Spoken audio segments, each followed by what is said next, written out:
Hello दोस्तों, मैं मनीष गुप्ता गोल factor में आपका स्वागत करता हूं। आज हम नई शिक्षा नीति के बारे में डिस्कस करेंगे। जैसा कि आपको पता ही है कि नई शिक्षा नीति यानी नेशनल एजुकेशन पॉलिसी 2020 को केंद्र सरकार ने मंजूरी दे दी है। तो इस नई शिक्षा नीति में क्या क्या बदलाव किए गए हैं, पिछले शिक्षा नीति के तहत कौन कौन से बदलाव हैं, ये सारी चीज़ें हम इस वीडियो में डिस्कस करेंगे। तो अगर आपने हमारे चैनल को सब्सक्राइब नहीं किया है तो सब्सक्राइब कर लीजिए और press the bell icon to get another update. इसकी पृष्ठभूमि के बारे में समझते हैं, यानी भारत में शिक्षा प्रणाली की शुरुआत कैसे हुई है, ये सारी चीज़ों को हम इस वीडियो में समझेंगे। तो 1948 डॉक्टर राधाकृष्णन की अध्यक्षता में विश्वविद्यालय शिक्षा आयोग का गठन हुआ और उसी के साथ भारत में शिक्षा प्रणाली की शुरुआत होती है। डॉक्टर राधाकृष्णन की बात करते हैं तो डॉक्टर राधाकृष्णन भारत के प्रथम उपराष्ट्रपति और द्वितीय राष्ट्रपति के रूप में जाने जाते हैं। और ये शिक्षक, इनके जन्म दिवस को हम शिक्षक दिवस के रूप में हर वर्ष 5 सितंबर को हम मनाते हैं। और 1968 में पहली बार शिक्षा नीति आई, जिसके अध्यक्ष दौलत सिंह कोठारी थे। और फिर इसके बाद क्या हुआ, 1986 आता है, जिसमें नई राष्ट्रीय शिक्षा नीति लागू होती है। और इसके बाद फिर संशोधन करके 1992 में इसे पुनः लाया जाता है। इसके बाद कोई भी शिक्षा नीति नहीं आती है। 34 साल बाद नई राष्ट्रीय शिक्षा नीति 2020 को केंद्र सरकार ने मंजूरी दी है। तो ये नई राष्ट्रीय शिक्षा नीति किसने तैयार किया है, इसका ड्राफ्ट किसने तैयार किया है और इसके अध्यक्ष कौन है? तो इसके अध्यक्ष कौन है? कस्तूरी रंगन जी हैं। और इसका जो ड्राफ्ट तैयार किया गया था 2016 में स्टार्ट हुआ था इसका ड्राफ्ट बनाना, और लगभग 2017 में सुब्रमण्यम जी ने इसका ड्राफ्ट तैयार किया था। और फिर 2019 में जे कस्तूरी रंगन जी के अध्यक्षता में इसे सबमिट किया गया और बाद में केंद्र सरकार ने इस नई राष्ट्रीय शिक्षा नीति को मंजूरी दी है। तो कौन कौन से बदलाव हुए हैं इनको हम समझते हैं।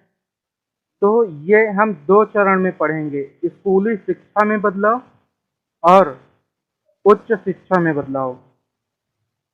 तो स्कूली शिक्षा में हम बात करते हैं तो पहला पॉइंट है, स्कूली शिक्षा के सभी स्तरों पर सबकी समान पहुंच सुनिश्चित करना। तो इसके तहत जो 2 करोड़ बच्चे हैं जो अब किसी कारण अपनी पढ़ाई छोड़ दिए हैं, तो इसके तहत 2 करोड़ बच्चों को मुख्य धारा में लाना और इसके लिए NIOS और राज्य ओपन स्कूल के माध्यम से ओपन लर्निंग और नवीन शिक्षा केंद्रों की स्थापना करना है। दूसरा पॉइंट हम देखते हैं, नए पाठ्यक्रम और शैक्षणिक संरचना के साथ प्रारंभिक बचपन की देखभाल और शिक्षा। तो इसमें क्या हुआ है, 10+2 पाठ्यक्रम, अभी तक जो हम पढ़ते थे तो 10+2 पाठ्यक्रम आता था। अब क्या है, 5+3+3+4 की शुरुआत हुई है। तो ये 5+3+3+4 क्या है, 5 यानी 3 से 8 वर्ष के बच्चों की प्री स्कूलिंग। ये प्री स्कूलिंग कहाँ होगी, आंगनबाड़ी संस्थानों में होगी। और ये 3 साल यानी 8 से 11 वर्ष, फिर 3 साल 11 से 14 वर्ष, और 4 वर्ष यानी कि 14 से 18 वर्ष, यानी 9 से 12 साल की जो होती है वो उच्च शिक्षा यानी कि हायर सेकेंडरी में हम पढ़ेंगे। और 5 यानी कि हमारी प्री स्कूलिंग जो होगी 3 से 5 वर्ष, 3 से 5 वर्ष के अंतर्गत होगी। तो नेक्स्ट पॉइंट है, 3 साल की आंगनबाड़ी में प्री स्कूलिंग और 12 साल की स्कूली शिक्षा होगी इसमें। और देख लेते हैं, नेक्स्ट है बहुभाषावाद। बहुभाषावाद और भाषा की ताकत। नीति में ग्रेड 5 या अधिकतम 8 है।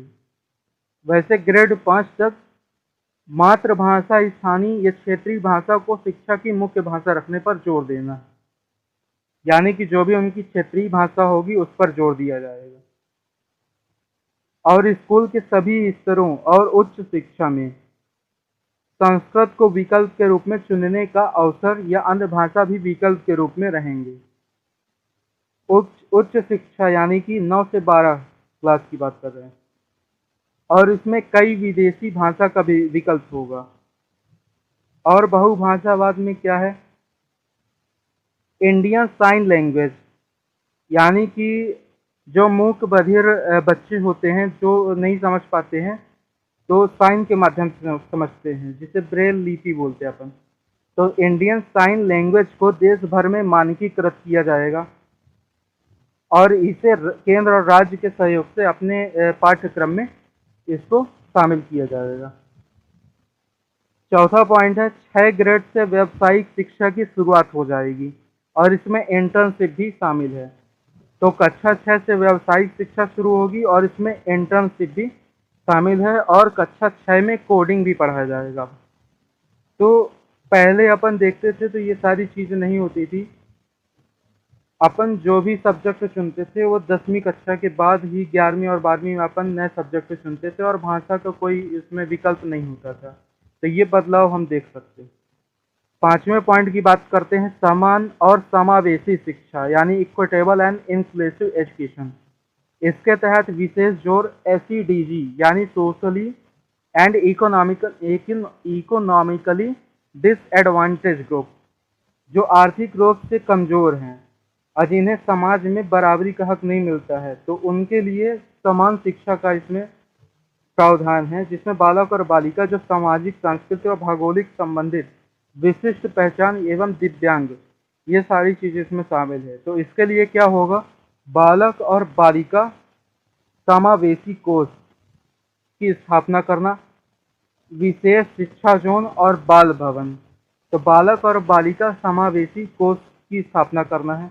बाल भवन क्या है? एक विशेष प्रकार का बोर्डिंग स्कूल है जिसमें सभी गतिविधियां जैसे खेल कूद ये सारी चीजें इसमें सम्मिलित है।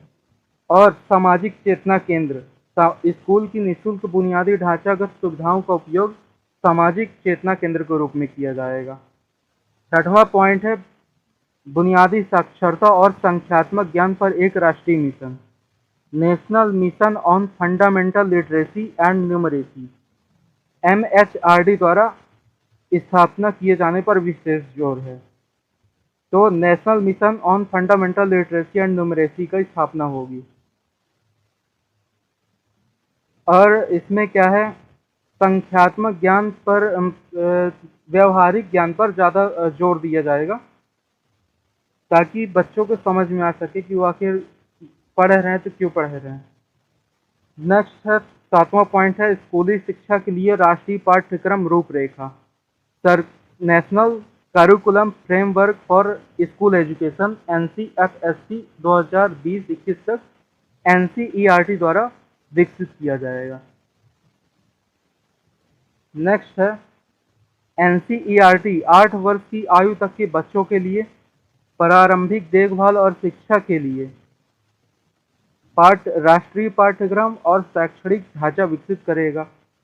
NCPFECCE इसकी स्थापना होगी।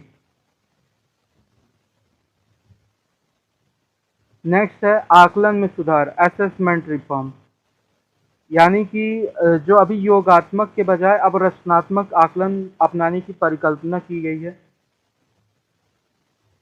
नया आकलन केंद्र परख, performance assessment review and analysis of knowledge for holistic development, यानी नया आकलन केंद्र के रूप में परख का स्थापना होगी, जो एक मानक निर्धारक निकाय के रूप में इसकी स्थापना होगी परख की। नेक्स्ट क्या है? प्रभावकारी शिक्षक भर्ती कैरियर प्रगति मार्ग, robust teacher recruitment and career path NPST 2022 तक NCTE national council for teacher education द्वारा ये विकसित किया जाएगा, जिसमें जो शिक्षक है वो मतलब उसका पूरा ट्रेनिंग होगा, उसका प्रशिक्षण भी दिया जाएगा। तो ये सारी चीज़ें हैं स्कूली शिक्षा में जो भी बदलाव हैं। नेक्स्ट अपन देखते हैं हायर एजुकेशन में क्या क्या बदलाव किए गए हैं।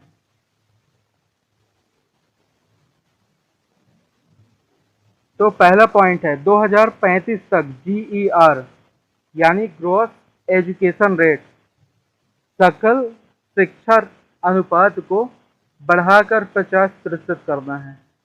तो GER अभी प्रेजेंट में कितना है, तो ये है 26.5 के लगभग है ये, जिसको बढ़ा करके 50% तक करना है। और क्या चीजें हैं, उच्च शिक्षण संस्थानों में 3.5 करोड़ नई सीटों को भी जोड़ना है। दूसरा पॉइंट है हॉलिस्टिक मल्टी डिसिप्लिनरी एजुकेशन, नीति में लचीले पाठ्यक्रम, यानी कि फ्लेक्सिबल पाठ्यक्रम होना चाहिए और क्रिएटिव सब्जेक्ट, व्यावसायिक शिक्षा और उपयुक्त प्रमाणन के साथ मल्टीपल एंट्री और एग्जिट सिस्टम। ये मल्टीपल एंट्री और एग्जिट सिस्टम कैसा है, अगर कोई भी कॉलेज में पढ़ रहा है तो अगर 1 साल पढ़ा हुआ है तो उसको सर्टिफिकेट मिलेगा, 2 साल अगर पढ़ा है तो डिप्लोमा मिलेगा, 3 साल पढ़ा है तो डिग्री मिलेगी, और जब 4 साल हो जाएंगे तो शोध के साथ उसको डिग्री दी जाएगी। तो ये सिस्टम बहुत अच्छा है। अगर किसी के पास नहीं है उतना पैसा कि वो 4 साल की पढ़ाई कर सके तो ये सारे सिस्टम भी बहुत अच्छे हैं। नेक्स्ट IIT और IIM, IIT और IIM के समकक्ष मेरू की स्थापना। मेरू क्या है, multi disciplinary education and research university की स्थापना करना। नेक्स्ट है रिसर्च को बढ़ावा देने के लिए शीर्ष निकाय के रूप में NRF यानी कि नेशनल रिसर्च फाउंडेशन का सृजन किया जाएगा। फिर नेक्स्ट क्या है, तीसरा पॉइंट है सभी उच्च शिक्षा संस्थानों के लिए HECI यानी कि higher education commission of India का गठन। HECI को इनकी 4 संस्था होंगी, सब्सिडरी होंगी, जो NHERC यानी कि national higher education regulatory council, GEC यानी general education council, HEGC higher education grant council, और NAC यानी कि नेशनल एक्रेडिटेशन काउंसिल। तो इसकी स्थापना की जाएगी। नेक्स्ट है NCERT के परामर्श से NCT यानी national council for teacher education के द्वारा अध्यापक शिक्षण के लिए नया और व्यापक राष्ट्रीय पाठ्यक्रम ढांचा NCFTE 2021 तक तैयार किया जाएगा। यानी इसके तहत अध्यापक के शिक्षण के लिए संस्था का स्थापना होगा। और 2030 तक जो बीएड है, जो अभी मास्टर 2 साल का लगभग होता है, तो अब इसको कम से कम 4 वर्ष तक बढ़ाया जाएगा, यानी 4 वर्ष का ये बीएड हो जाएगा 2030 तक। और NETF national education technology forum की भी स्थापना करना है। यानी ये किस लिए होगा, प्रौद्योगिकी को बढ़ावा देने के लिए, यानी टेक्नोलॉजी को बढ़ावा देने के लिए NETF की स्थापना की जाना है। और भारतीय भाषाओं को बढ़ावा देने के लिए NEP द्वारा पाली, फारसी और प्राकृत भाषाओं के लिए IITI यानी Indian institute of translation and interpretation की स्थापना करना है। नेक्स्ट है 2030 तक 100% युवा और प्रौढ़ साक्षरता की प्राप्ति है।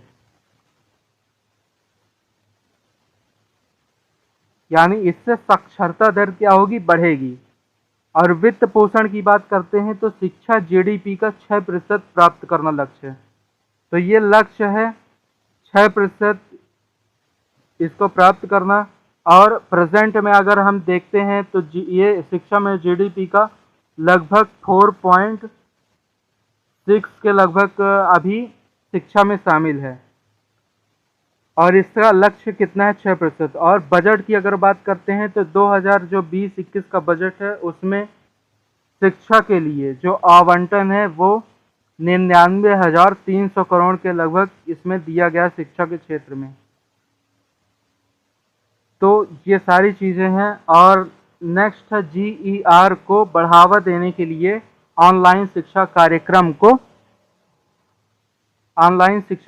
को ही बढ़ावा देना है। तो ये सारे पॉइंट हैं जिनको हमने डिस्कस किए हैं। तो देखते हैं नई शिक्षा नीति में और क्या क्या बदलाव होते हैं। इसी के साथ ये वीडियो ख़त्म होता है। Thank you. अगर आपको हमारी वीडियो अच्छी लगती है तो लाइक, सब्सक्राइब और शेयर करना मत भूलिएगा। Thank you.